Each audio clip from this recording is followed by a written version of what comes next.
Hi, welcome to PAX 2020. I'm Ella from Ella Loves Board Games and the Dice Tower. In this panel, our distinguished guests will be discussing the topic, the model minority myth in the gaming industry. We will be starting, of course, with introductions. Can you please introduce yourself and maybe briefly talk about your roles in the industry and what projects you worked on or are working on right now? Sure. My name is Banana Chan, she, her, they, them. I am the owner and co-founder of a small box board game publishing company called Game in a Curry. We also publish RPGs. One of them is Jiangshi Blend the Banquet Hall, which just ended on Kickstarter. And I also do a lot of writing and designing on the side. So I also co-design Jiangshi Blend the Banquet Hall, but I also write stuff for other companies like Renegade. I'm Clio Davis, they, them, and I'm a game designer and writer.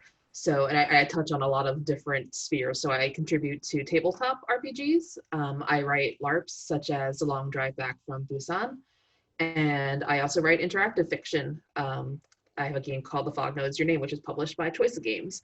And then with Game in a Curry, we recently finished the Kickstarter for Battle of the Boy Bands, which is a card game. I'm Ella. I'm a content creator on Ella Loves Board Games and the Dice Tower. I don't design. I wanted to clap for everybody because I'm really a fan of everybody here. Hi, I'm Jeeyon. I am a game designer and writer.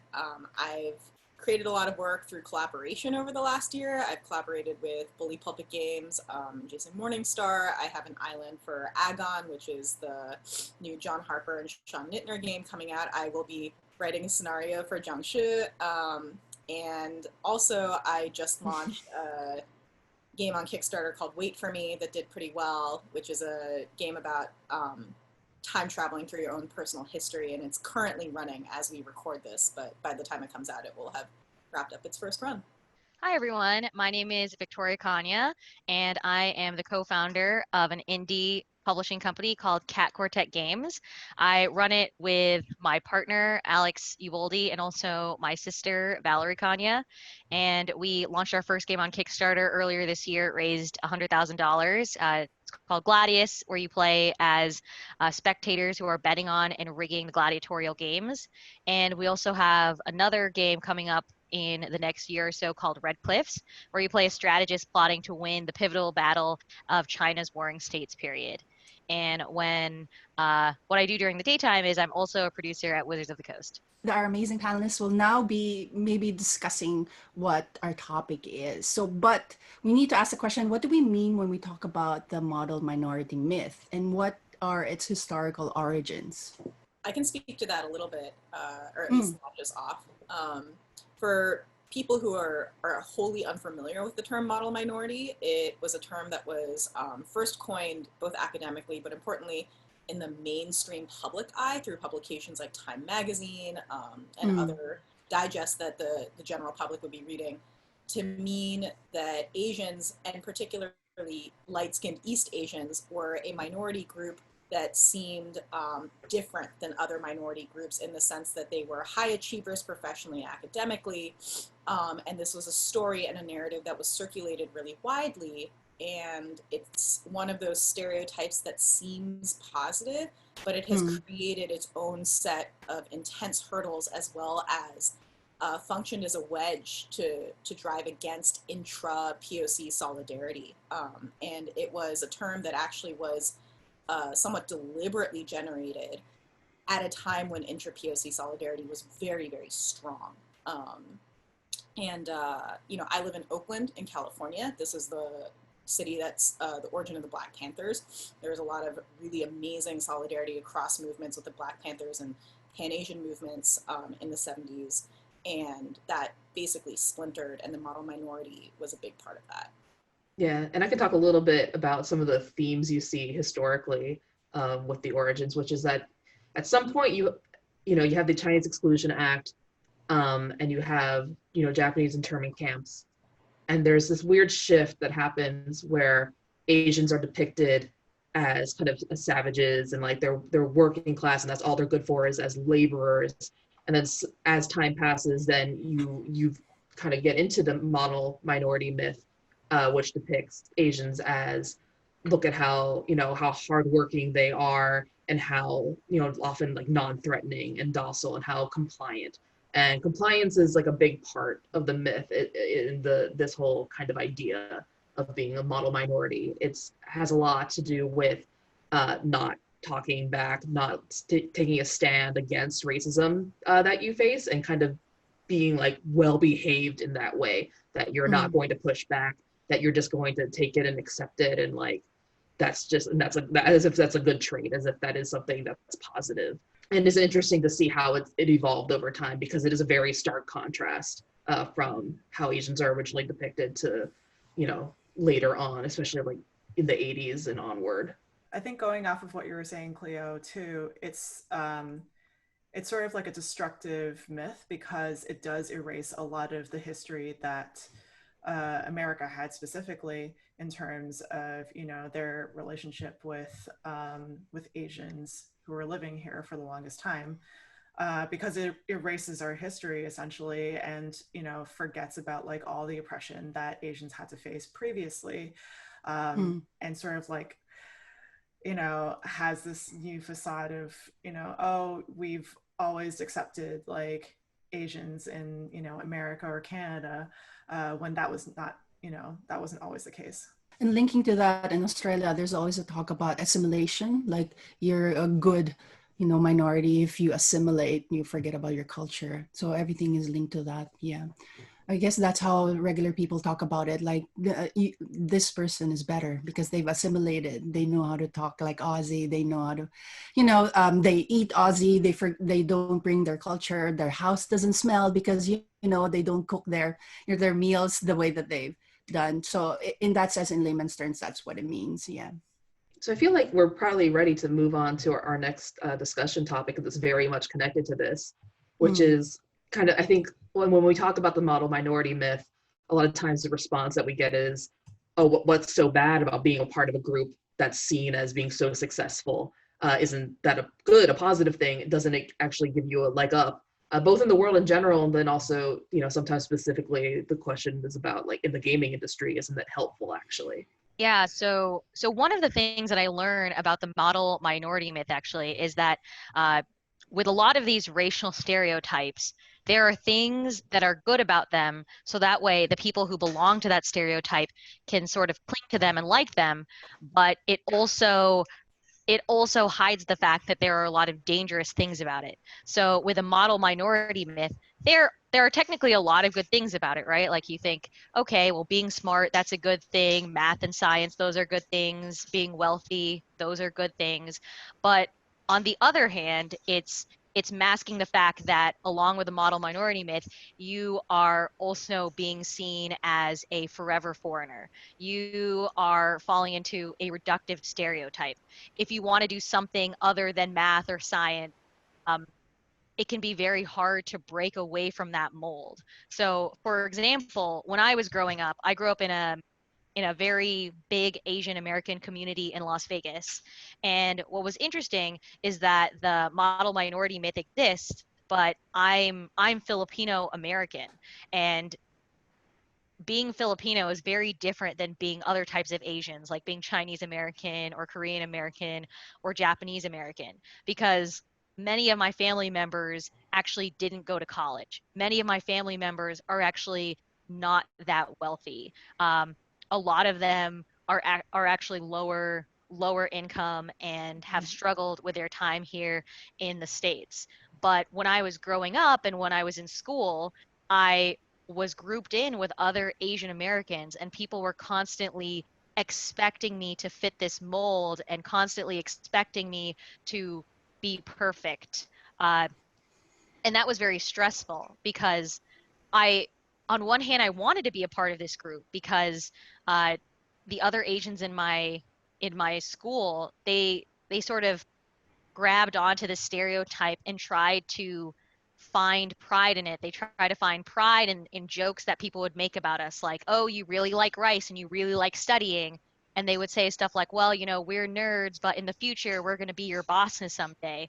But on the other hand, it was very difficult, because people would look at us and only see us and make assumptions about us and we couldn't be any deeper than that. Yeah, I guess because they see you as a monolith, so it erases like individuality in that sense. So because you're seen as somebody who's like, he has to be smart, has to be good at math. So any kind of like, there's a level of expected achievement, and if you don't reach that, you're seen as something, or they tell they well, they see you as somebody who doesn't meet the expectations. Therefore, you lack effort, or you're deficient.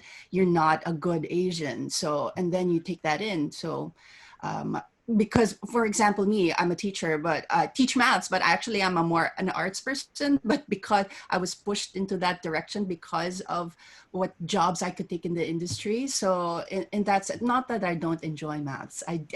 You can also enjoy two things at the same time, but because you're put in that mold, uh, they think that you can't do anything else except that. Yeah, it also, you know, the positives of the model minority are kind of poisonous, actually, I think, especially as like an Asian woman, because there are so many intertwining expectations that have to do with not only academic performance, but I can't remember which of you said it before, but also like compliance and docility, which definitely play into the sort of sexist expectations of what Asian women are like in various contexts. And for me, with my sort of innate personality traits, like that's definitely something that I ran into kind of across a spectrum of social and personal interactions. You know, I'm loud, and as a kid I was pretty rebellious, and something that I was told a lot by my family was like, you have to be good.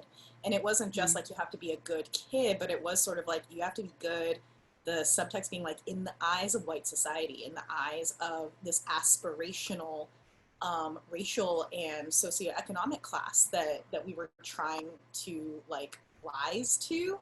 But you know, one of the things that I learned more as I did more like academic research on the minority myth is that it creates a double standard in the very institutions that you're trying to aspire to. So for example, like the SATs, right? In the US, SATs are a huge standardized test that high school kids take, and the score plays a big part in, you know, what colleges you can apply to, or you might be considered a strong candidate for. And where I grew up, there was a stereotype of like, oh, you're Asian, so you'll do fine on the SATs. But I had to study a lot, and I did really, really well as a result of working very hard. But because my score was paired with like my Asian name, it wasn't seen as good, even though it was literally just a number. It was like, oh, but like, why didn't you do better? And so there are these ways in which the model minority creates this feeling of like, you have to work twice as good to get half as much, right? And that was something that I grew up hearing a lot too, of just like, prepare yourself for this expectation in your life of you are going to have to work much harder than your white non-minority peers, and you're not going to get as much. And I think with like many other stereotypes, it's sort of like, it definitely boxes you in. So crossing over with like, you know, other marginalized identities, like a lot of the time when people talk about, you know, people of color specifically, they don't talk about, you know, people of color also being queer. It's like there's always just this like this box that you're put into, and it's like there's no room for, you know, exploration, or there's no room for like discussion, like this is what you are, this is what you're going to be like. And also like, you know, going back a little bit to like the whole monolithic idea of like what all Asians are like there's no sort of there's no like nuance on like, you know, what different cultures within Asia are like either. Like everyone's just sort of painted the same way, or at least within the eyes of like the minority myth. I guess in my experience also, I pushed back against it. Like when I was new here, I tried not to go to Filipino community parties. There are a lot. There's always something on a Sunday. And so I guess I didn't want to be with my community just because the pressure on myself also to assimilate. Like I want to be part of the culture. I want to not be seen as just this. So therefore I don't want to be with my community. So that's also like a bad experience for me, and I've had to relearn that also. Go back a little bit to what something Banana said, just because today, the day that we're recording this, happens to be the 75th anniversary of Korean independence from Japan. And that thing that you were saying about like the ways that model minority myths, as all racial stereotypes do, blur lines and experiences. Like that is definitely a thing that I grew up with of like, um, you know, when I was a kid, in elementary school, there really were not a lot of Asian kids at that school. So it was like me and I think maybe two other kids, and one of them was Japanese American. And it was assumed that our families like grew up knowing each other, or like we knew each other somehow. And also We like, all know each other. yeah, yeah, of course, we all, there's like a secret Yes. Asian Illuminati, you know, there's, Yeah. but like this assumption I remember in a weird way hurt my parents more than it hurt me, because like they grew up in a generation that was still like very much in touch with the effects Right. and the impact and the harm of Japanese imperialism. And to sort of be, I remember they had a tense conversation with my poor second grade teachers one day when we had like an international day, and Mm, the Asian culture they focused on, they said Asian culture, but it was all Japanese culture. And like my parents rarely approached my teachers about anything, but they were like, this is really not acceptable, and they mm, kind of broke it down. But you know, the necessity to even have that conversation, and I'm sure they like weighed pros and cons of like, do we talk to the teacher, do we want to be seen as someone rocking the boat? Like that's a constant negotiation, right. that I remember having to navigate when I was older, and my parents having to navigate for me when I was younger. And I think that that definitely happens as a result of that like monolith effect. So, what are some ways in which you've encountered problems rooted in the model minority myth in games or within the gaming industry? So a little bit about like the monolith thing. I don't know how many of you encounter uh, like a white creator approaching you and being like, "Hey, I want to make a thing about X culture that you're not a part of, but can you tell me about this culture?" Like for me, I get a lot of people asking me about Japanese culture, and I'm just like, I don't know anything about Japanese culture. I feel like a lot of the time we're expected to know everything about every single Asian country for some strange Yes. reason. So I don't know if anyone else has had that experience as well.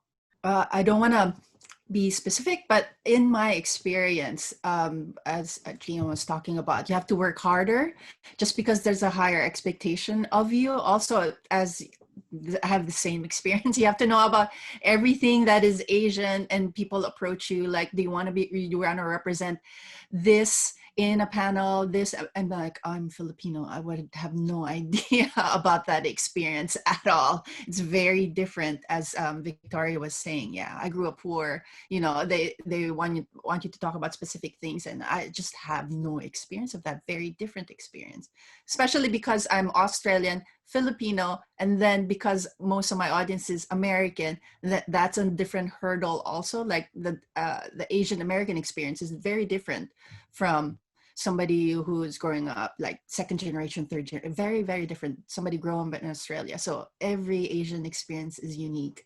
So it's not as if I can talk to everything that is Asian. Related to what Ella said, um, so I remember, well, to center this around gaming. So there, Mm, if and in case anyone hasn't noticed, there are definitely trends where many games are made with Japanese themes, and mm, then maybe after that it's followed by Chinese themes. And even if it wasn't just in games, I think it's like very clearly reflected in everything else, like in the type of food that's popular and the countries that people visit. There is a hierarchy. Asia is a very large continent, and there is a hierarchy.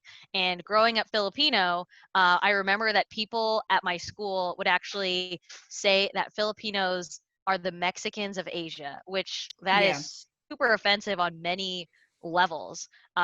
And I think that Ali Wong actually has yeah. in one of her That's Netflix comedy specials, yeah, she has a joke where she's like, um, she's half jungle Asian and then half, I can't remember what the other one, like fancy Asian. fancy So Asian. Yeah. yeah, exactly, because she's Vietnamese and she's Chinese, I believe. So the way that this has affected me in the gaming industry and in life in general is I am constantly a letdown to people, I feel. Well, one, because people don't know that I'm Filipino. They don't know that I'm Asian at all. And so when they meet me, I'm not what they expect, that I don't look the way that they expect me to, and I want to be able to relate to those other people about those things. I'm also a letdown because I don't have any of the qualities that are desired in the model minority myth or in many Asian cultures. Like kind of like what Jeeyon was saying, I'm loud, I'm bold, am individualistic, I go against the grain. My job, my family has no idea what I do really. Like I remember one time when I went to college and I studied communication because I wanted to do marketing or advertising or something. My family thought that I was going to be like a news anchor or something like that. Um, so so in the gaming industry, I feel like my existence is constantly misunderstood. It's like I am Asian because I am Asian American, but whenever people see me, they don't want to let me be Asian. They don't want to accept that this is who I am, and they also don't value my culture the same way that they value other Asian cultures. Yeah, like it's interesting because I feel like I've experienced a whiplash that in some ways started with for very different reasons, what you were talking about, like that lack of visibility or like a lack of acknowledgement, and then suddenly a hyper visibility. So like when I was a kid, I grew up in Durham, which is a town in North Carolina. It's really lovely. I have very fond memories of my childhood. I also do remember a standard question that was posed to me by many, many people being, oh, that's an interesting name. Are you Chinese? And then when I'd say no, they'd be like, oh, are you Japanese? And I'd say no. And they'd be like, what else is there? And they would say it meaning no harm whatsoever, but it was definitely kind of like a formative experience of, oh, I guess being Korean's like a weird Asian thing. Like people just don't know about Korea. They don't know about Korean history. The Korean War has affected global economics and politics for decades, and yet it's not taught in most American school systems. And then as I got older, the Korean wave hit the internet in the early 2000s, and suddenly Korean pop culture was everywhere, K-dramas were everywhere, and it was like a weird switch got flipped, and suddenly people were asking me for recommendations for K-dramas and Korean restaurants and asking if I would go with them to eat. And I was like, I don't watch K-dramas. And it was like really off-putting actually, because I was like, I don't want to be a representative. And while I understand that these inquiries are coming from a place of curiosity and interest, it felt really fetishizing. It felt really tokenizing, and like I was only being seen because I have Korean heritage. I also would be asked questions by people who went to teach English as a second language in Korea, which is a whole very political thing. People have strong opinions about it. I personally find ESL pretty, I don't like it as an industry in Korea. And, you know, one of the interesting things about it, right, is if I wanted to teach English in Korea, I would have a really hard time finding a job. But if I were white, it would be a shoo-in, regardless of how well I speak Korean or how well I speak English, for that matter. Yes. Right? Because it's about the cachet and what you're selling. And so, because like, white is the standard. They're the only ones who can speak correct English. Yeah. And so like people would ask me if I knew of like good hagwons. Hagwons are private schools that teach English after regular school ends. And I have no idea, and the people asking would have no idea how upsetting that like a question that could be to field. And the effect is that in games, it makes me really hesitant to engage with talking about being Korean with people at all, right? Like, especially people who aren't Asian American, and to some degree, especially people who aren't also Korean American. Like, I just don't really talk about it. And if it's brought up at the table, I deflect, or I just don't participate in the conversation because I'm afraid of getting angry at people I care about. So yeah, that's definitely been an effect. It's been an effect of like a vacuum that I create around myself and the topic. Kind of connected. Well, there's a couple of things that are just like going through my mind right now. One is that there's been a push for inclusivity, but that the way that's manifested has been very different based on like different companies, different groups, you know, different communities. And often there's this feeling like, okay, we have a quota of how many POC we need. We don't actually see you as, you know, talented or skilled designers whose work we admire. You are like a number, you're an asset for us based on your ethnicity. And specifically with Asians, a lot of the time it feels like we are seen as POC light in that because of the idea of like, well, the problems we're facing are coupled with the so-called positive parts of the stereotype of the model minority stereotype. And so there's this idea, I think, often that, okay, if we need to put one POC on our roster, and let's make it an Asian, and because an Asian isn't going to push back as much against like problematic content, they're going to go along with things. This is just like how they generally are, and maybe people aren't even aware that this is like it's something that's ingrained in them, something that's been really internalized. They're not maybe having these thoughts in a loud way, but it is somewhere in the back of their mind.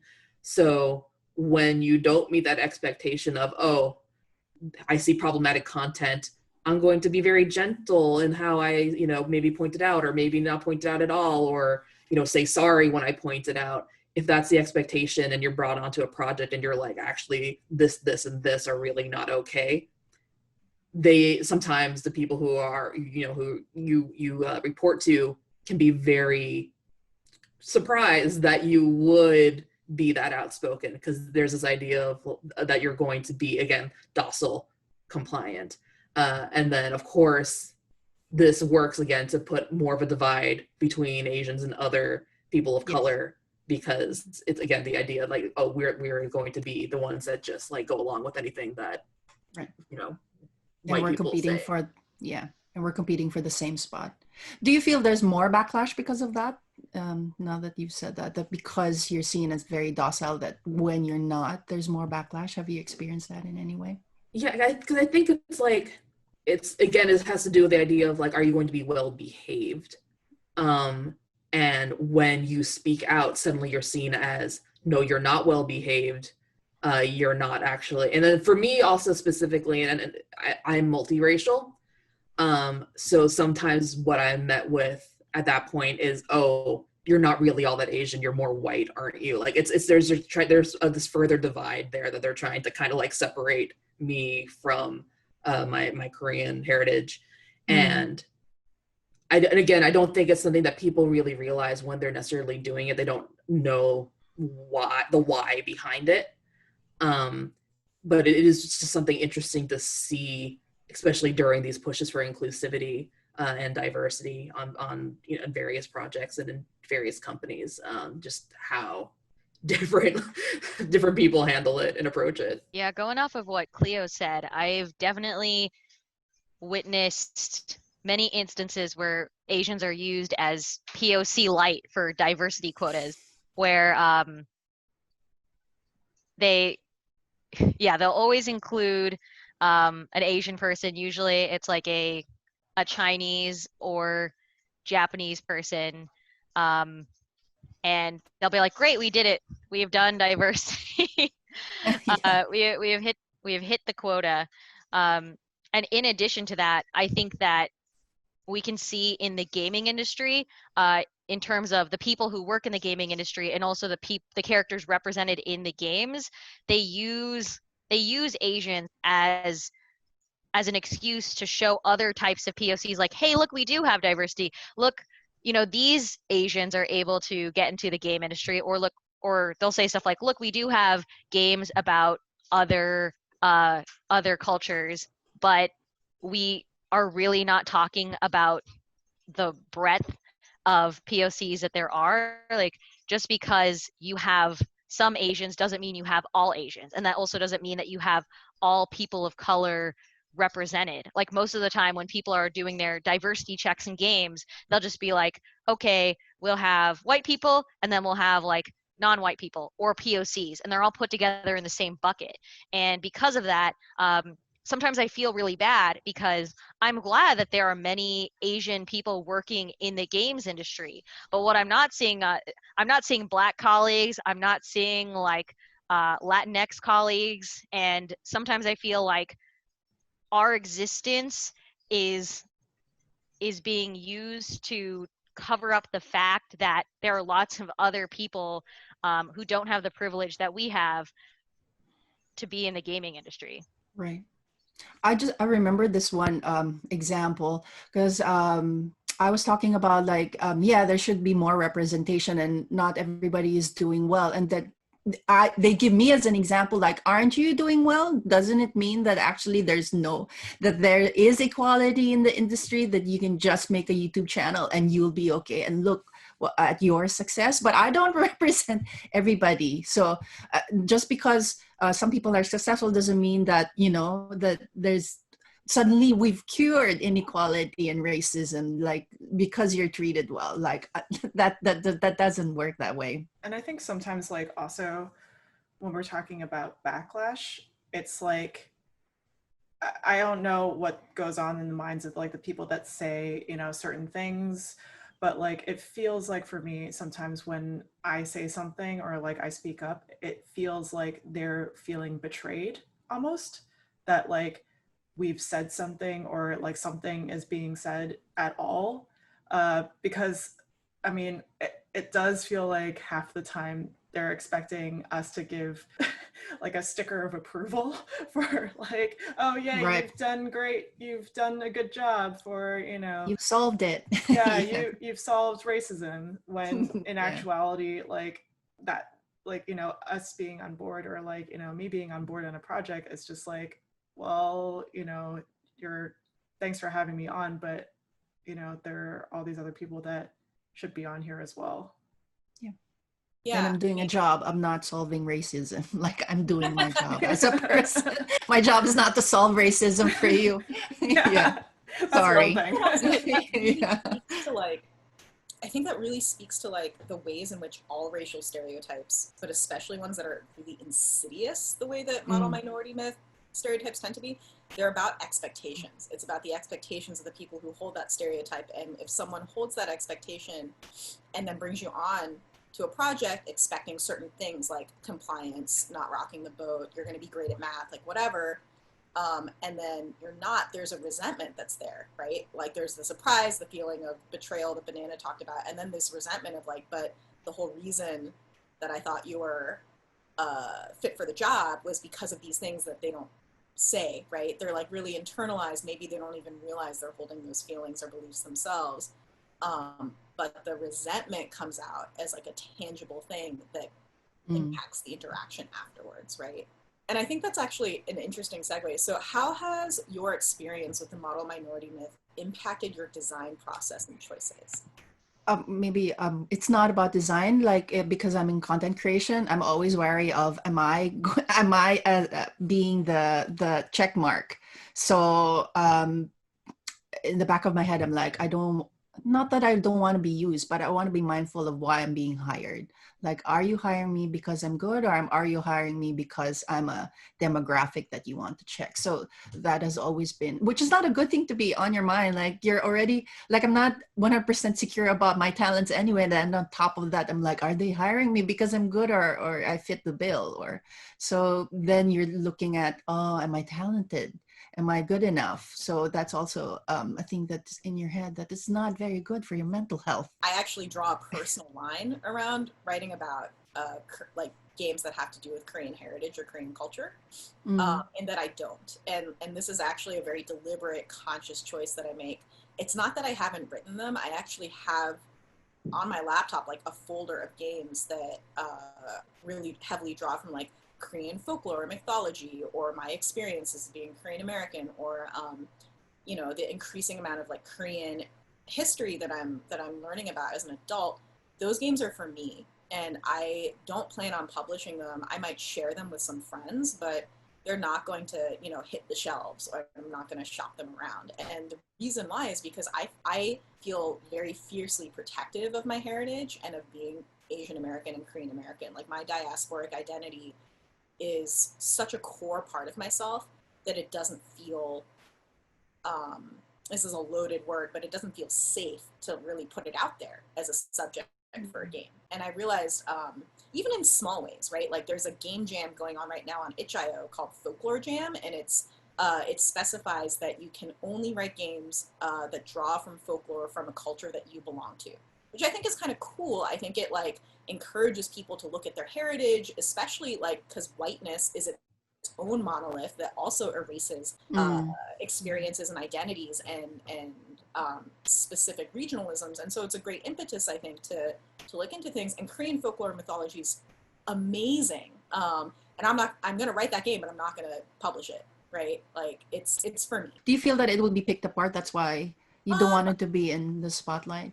You know, I really mean this with no bad feeling behind it, but no matter what, in my feeling, in my personal experience, no matter what, if someone who is not Korean, and particularly if someone who is white and not Korean, and then particularly if someone who is a white American and not Korean, engages with Korean heritage, there's just always going to be a point at which they fuck up. And it's not a big deal. It's not malicious necessarily, but it hurts. And the thought of that happening with something that I've created is really hard for me. And I would just prefer not to open that door. It doesn't mean I'll never work on a project about it. Like, for example, with Jeongsu, like that's going to be the first time I write a scenario that's explicitly about, you know, any kind of racial heritage. But it is going to be about being Korean American in a white industry. And that's going to be the first time I write anything in that way. It's like a little, it makes me a little nervous because it's so precious to me, because I want to protect it. And as with any creative work, once it's out there for the public, it's for the public, right? And I think that's actually why I draw it closer to me. For me, like I got really sick of seeing a lot of Chinese games made by white people that were not necessarily the best in terms of representation. And so that's one of the reasons why I wanted to make a game about my own, just like my own identity and culture. But like, you know, we still, like neither Sanfon Lim or I are from restaurant families, and that's why we had to like hire on a consultant who's one of my friends from elementary school who did come from a restaurant family. And so like, you know, there's like a whole lot of stuff that, you know, that went into the project, but it's still like, we still did get a little bit of pushback in terms of how it wasn't, you know, a perfect product. And it's not a perfect product, like obviously it's not going to be, but I think that like one of the issues that we faced in terms of putting this thing out there that's so like personal is that it's not the same as other, and speaking from like specifically a Chinese American experience, it's not going to be the same as like every other Chinese experience. Like I think that people, when they look at the game or looked at the Kickstarter, they expected it to fit within their experience like perfectly. And so I think that's like another harmful thing where it's like, you know, and I'm not going to say that like all communities do this, but like sometimes within marginalized communities, there is this tendency to sort of like not want to sort of like feel like your experience is your own experience, and no other people from that community has like, you know, a different experience from you. So I think like that's one of the issues that we faced when we were making this game. And I get that it's like from a place of hurt as well. Like it's from a place of fear and it's from a place of hurt when like people come back to us and they like give us pushback with things. But at the same time, it's sort of just like harmful that, you know, we are trying to create something that sort of is trying to dismantle all the stuff that we've seen in games that use our themes. So yeah, it's a scary experience. Do you feel because there are not a lot of games that your game was the example? So that's why like because there are not a lot of games with that theme, that when Asian people see it like, oh, this is my one game, it has to be perfect. Is that, do you think also where the pushback comes from? I think so. And that's sort of like how movies sort of, when, for example, Crazy Rich Asians came out, obviously it wasn't perfect, but it was like an all Asian cast. And there are like, you know, problems with the movie, but it opened doors for other movies like Always Be My Maybe or To All the Boys. To All the Boys, I love Boys. Yeah, exactly. The half of it.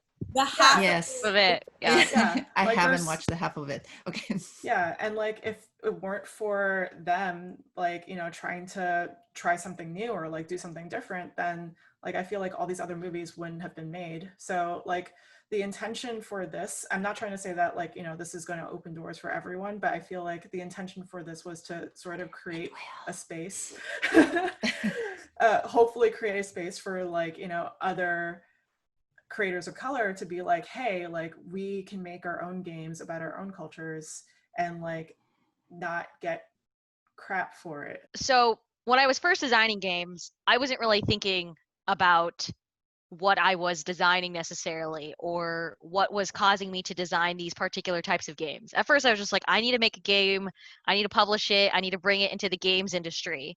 And as I started showing it around, this was for Gladius, I started realizing how important and powerful it was. And I think the first moment that I really realized it was when Alex and I got this email to be interviewed by this art history professor and board game designer named Dr. Seth McCormick. And he sent us this quote, which was just like the craziest thing.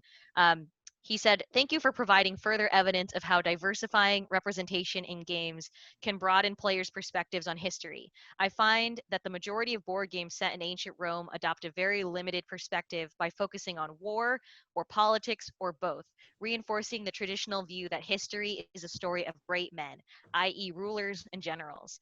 It occurs to me that Gladius, by emphasizing the importance of spectacle in ancient Roman society, the players are not the gladiators in the arena, but the spectators placing the bets, shifts the attention to the agency of the masses as the people whose consent actually matter the most in securing the stability and longevity of the Roman Empire."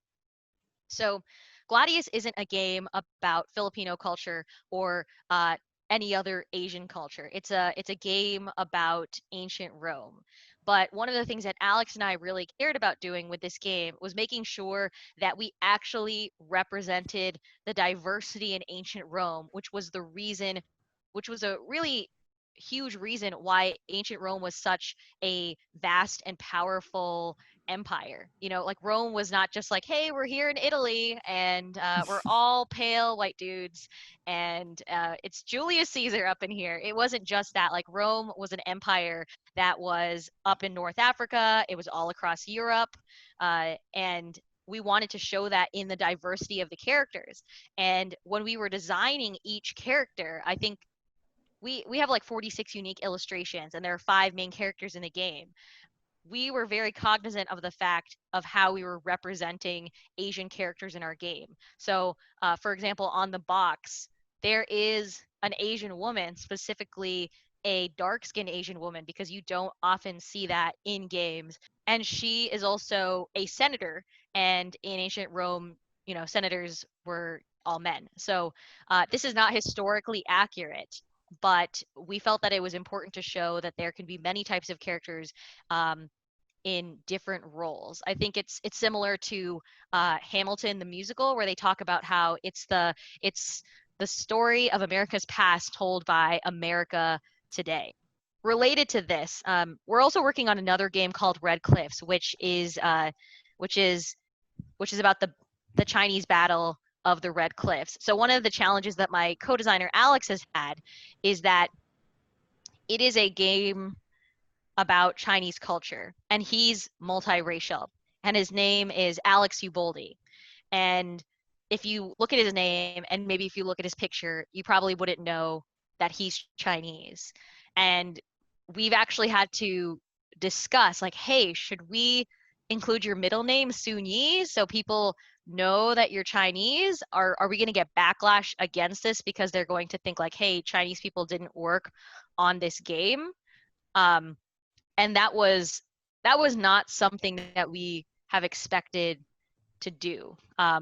Sometimes being a marginalized person, and particularly being Asian American, kind of like what Clio said, you come into situations where you feel like you are not Asian enough, which is surprising. For us, when we were doing consulting work for Zhengshe, we had Mendez on, James Mendez Hodes on as a cultural consultant, and people were mad that he helped us write the section that was playing how to play a Chinese character. without realizing that, you know, it wasn't just him writing it. It was also me and Sen, like we're the core writers, but then like, you know, we invite like all these other people to work with us, and people like, we did get a little backlash over it, which was strange, just because like neither Sen or I, we're not like cultural consultants, we're not sensitivity consultants, we're just writers, and we're going to write things that maybe some people aren't going to digest properly. And that's why we have like Mendez on to like help translate all the stuff that, you know, that can make our words digestible. So I think that, you know, and this goes into like the question of marketing the game. How has your experience with the model minority myth impacted the way that you market and talk about your games? I think I was talking about this with you, Banana, before we got started here, but because we all do, like, I think all of us have done some talking on panels. Like I've done several panels that are specifically about incorporating Asian themes and settings and whatnot. And some of the questions that we get like during Q&A will be, and this has happened during like many different panels, also some things that are just kind of like online discussion and not panels. But one thing that we get, and it's like, it always comes from a white person, is this kind of like, they're trying to have like a gotcha moment where it's, well, okay, but what about Asian themes and this other marginalization thing, as if being an Asian means that that's all that you are. Like, this is, you're a one-dimensional person, like it's only this one thing, not keeping in mind that like you can be Asian and queer, you can be Asian and like and gender fluid, you can be, you know, Asian and disabled.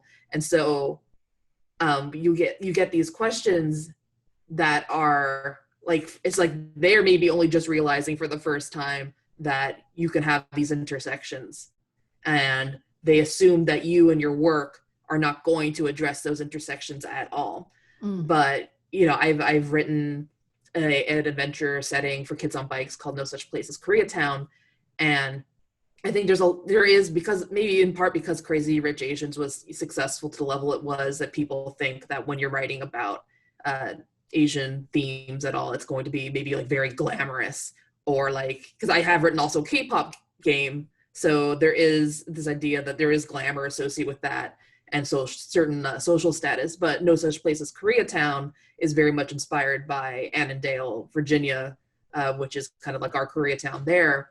And, you know, that isn't just like wealthy Asians and glamour and stuff. It's like this immigrant community that really struggle. I mean, it thrived starting, I think, my childhood was in the 90s, so I was, you know, growing up there partially in the 90s, and it did really well. It had these booming businesses, but there was so much pushback from the white community that lived there against this like immigrant community. And they were like, well, we can be so much more than just Koreatown. Why do people keep labeling us as Koreatown? And it's weird to have to try to make a point whenever marketing or talking about like my games, that it's not just about being Asian. Like, if it is like talking about Asian culture at all, like it's this plus this, and to really try to emphasize that, because I know people are going to try to reduce it to, this is a game about what it's like to be Asian, like blanket Asian, monolithic Asian, and to have to use very strong language that really burns the other themes into people's minds. Like, I have a LARP called The Truth About Eternity, which is about a potential future of ancestor worship, where ancestors live in these digital tombs and they're digitized. And there's all these ethical concerns about it, because also like there's capitalism messes everything up as usual. And I have to be cognizant of the fact that there are going to be people playing these games who aren't Asian, and are going to have like these ingrained ideas of what it means to be Asian, and often it'll have something to do with like how honorable we are as a people, and, you know, things along those lines. And so, and this kind of feeds into the last question as well, because I'm very aware of how I instruct people to potentially play a Korean character if they're not Korean. And so in The Truth About Eternity, I don't have any bowing, because that's like a very nuanced thing. And it's something that gets parodied a lot. And like usually I've had many instances in my life when like somebody has bowed at me who isn't Asian, and it's not been like a sign of respect. It's been like a mocking gesture. Mocking. And so you have to, when you're talking about like, why did you make these choices? Because people will ask you this when you're marketing your game and you're talking about your games.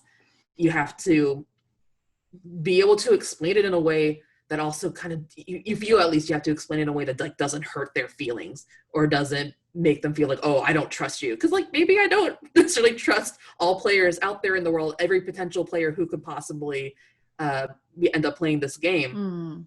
But I feel like it's just so much more explaining that has to be done for every choice, every design choice you make. That pressure to not hurt people's feelings and the ways that it ties into marketing is something that I find very apparent, because as well as the ways in which like you can't, it's really challenging. It's not that you can't, but it's very challenging to bring in all these nuances into marketing a game, because so much marketing is done on social media. And social media in format, algorithm, and pretty much every technical and social aspect you can think of really squashes nuance, and it encourages blunt binary presentations of issues. And it also means like if someone says something on social media where like I might personally take issue with it, I 99.999% of the time like step away instead, right? So like for example, I think personally that everyone really is just trying their best to be their best person. And so when people try to relate to me by mentioning a time that they were a tourist in Korea, or a time that they taught ESL, or a time, whatever.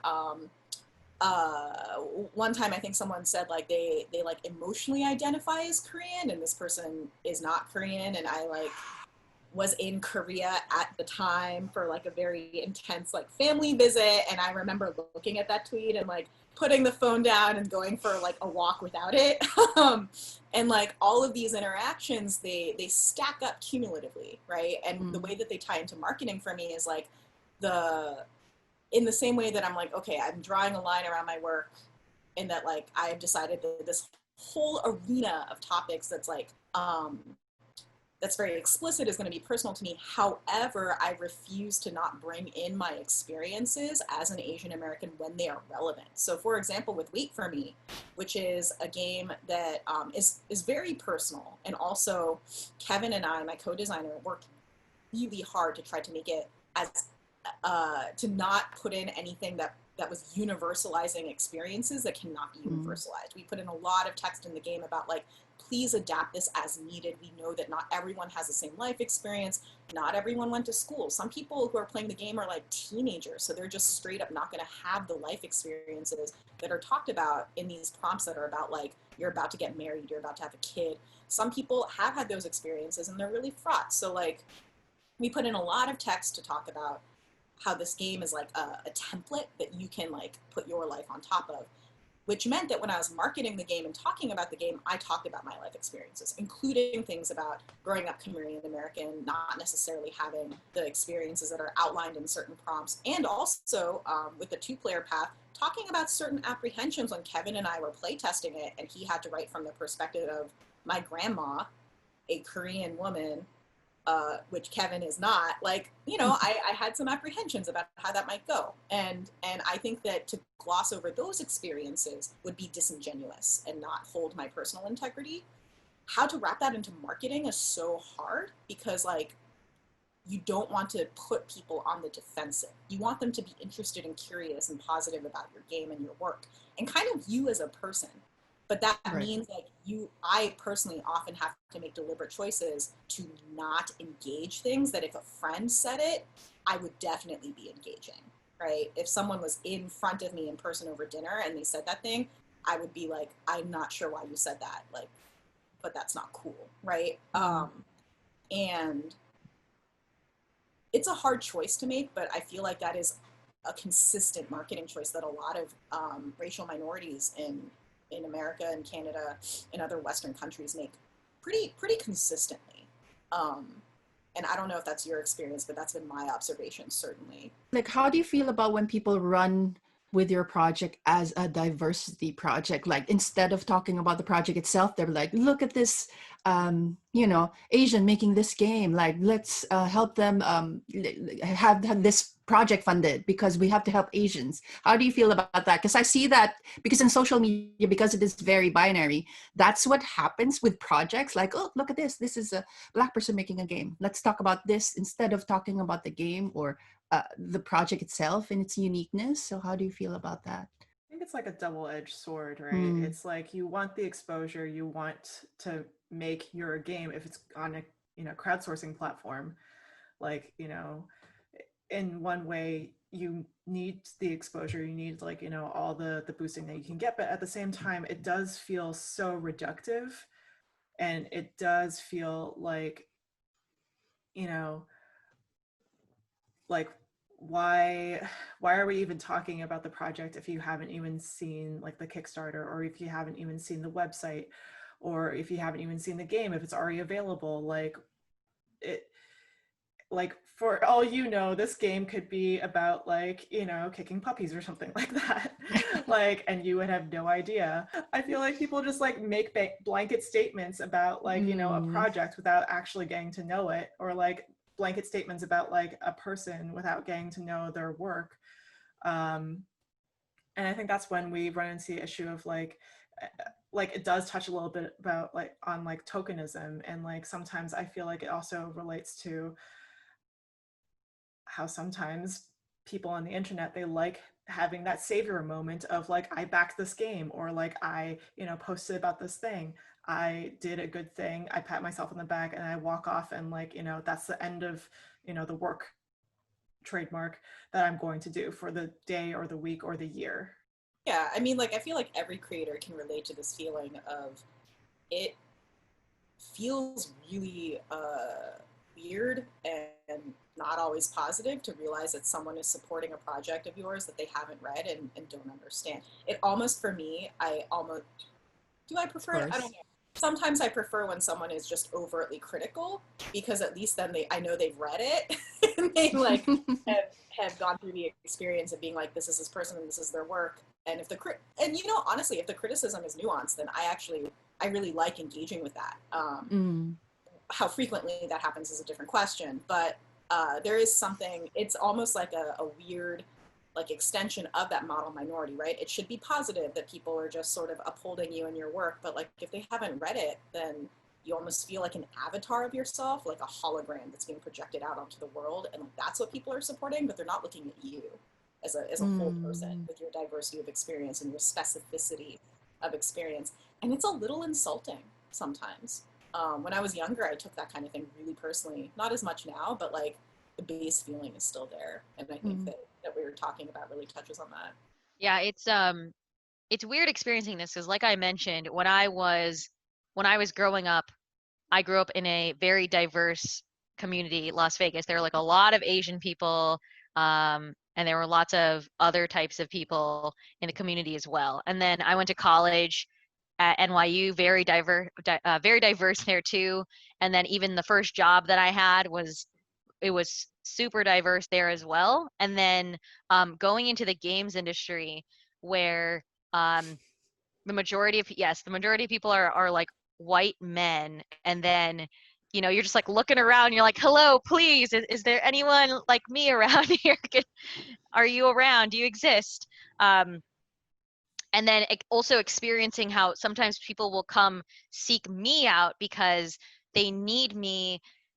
Like, sometimes it feels like, okay, do you really want to support me, or are you trying to use me so that way you look good? And you know, it's not a good feeling to think about why people are supporting your work. And, you know, there's also the issue of sometimes people will wonder why I'm able to achieve certain things, or why I'm able to get certain work, or why I'm able to be in certain jobs. And sometimes, like, somebody straight up has said to me before, like, oh, well, you know, my panel wasn't accepted because, you know, I'm just a white guy, you know, I'm not like you. And I'm like, that is rude. That is disrespectful. Don't say that to me. And what I do to combat this is, people can support me for whatever reason. You know, that's okay, because at the end of the day, I know that I'm great. I know that my game's great. And if you're supporting me, that's a good thing at the end of the day. People have different levels of maturity in terms of how woke they are, and supporting games from marginalized creators, that's a step up on the maturity scale. And as long as they're making movements, I'm really happy with that, because if they're able to play my game, maybe they'll play some of my colleagues' games. If they play my game, maybe it'll be really powerful. Like I remember when I was demoing at PAX Unplugged a few years ago, I remember most of the people that we demo to are dudes, right? And they'll notice, they'll be like, wait a minute, like every single gladiator that we've gotten is like a woman. This is very unexpected. I'm happy to have anybody buy the game, because just by playing the game, it could change them, even if they don't know what they're buying initially. So related to that, what is one piece of advice that you want to give to industry professionals or gamers to combat the harm done by the model minority myth? I mean, I think if the question is geared toward talking to other people, other designers or creators, or people who work in production and who might be affected personally and like directly by model minority myths, I think, this is a piece of advice I give to my students about just moving forward through hurtful experiences, which is like, at the end of the day, all you have is your integrity. And you need to be able to look at your actions and look at an interaction and be like, maybe I didn't act as gracefully as I wanted to. Maybe that person was a jerk, whatever. But if I act in the way that I feel like lives out my values, then that is the best that I can do. And to just always hold to that, whatever that looks like, because it's going to look different for different people. But ultimately, I feel like sometimes another edge of discussions around how to combat stereotypes and how to combat these ideas is like, what are you personally doing as a marginalized creator to fight against it? And it's like, honestly existing and thriving, right? Selling my games, excelling in the field in spite of all of these things. Like, that is an act that goes against it too. Games is such a social field, right? Like, so many people who work with each other are also friends or friends of friends. And so I think, like, again, all those social dynamics hold as well. And you really like define what integrity means for you in this context, and then like hold to it and like have that as your anchor. Don't let external things be your anchor. Awards, whatever, that can't be what drives you. It has to be like the stuff that's at your core about this kind of work.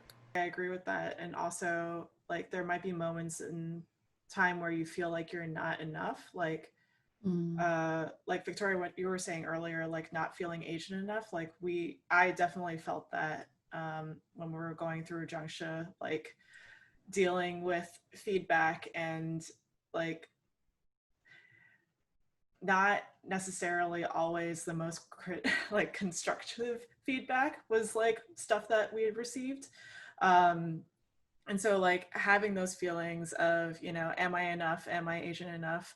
Like that will pop up if you're writing about stuff that's based around your own culture, your own identity, your own experiences. And at the end of the day, I think that, you are like, obviously you are enough, and you are like, if you're an Asian creator, you're obviously Asian first. And then you're creating a thing. Like, I think shifting the focus more onto like what you want to do, and like what Jeeyon was saying, like, trying to work with integrity and not think so much about like, like realizing that your experience is important and who you are is important versus like, all this other stuff that might not mean a lot. Seek to educate yourself and learn about other people, learn about other cultures, even if you're a marginalized person. So, for example, yes, I'm Asian American, but because of a lot of the media I consumed, which was like anime and stuff like that, there was this idea I had about what modern Japanese culture is like. But then I learned from reading Japanese news and watching a reality show called Terrace House, I learned like, wow, okay, Japanese youth, they are really different than what I thought based off of what I am told in, history books, what I'm told in American media. This is completely different. And then in addition to that, I would say always be curious and always ask questions. So if you're a consumer of board games or of role-playing games, if there's something that is questionable to you, if there's something that makes you uncomfortable, if there's something that seems like it's stereotypical or reductive or offensive in any way, it's really helpful if you could be an ally and go question that, especially if that work is a prototype, even if that work is a Kickstarter game, even if that work is something that is published. Like being an ally, making it seem like it's something important is extremely helpful, because as a marginalized person, something that I know about myself and something that I know about many other people is that sometimes we feel alone. Sometimes we experience certain things and we feel like, are we the only one who cares about this? Am I the only one who's sad about this? And if you're in a place where you have privilege, use your privilege to help other people. And I think that's a great way to combat the harm done by the model minority myth. So thank you so much for joining us on our panel, and hopefully you learned something today or can share some of your stories with us, hopefully during PAX 2020. Thank you so much.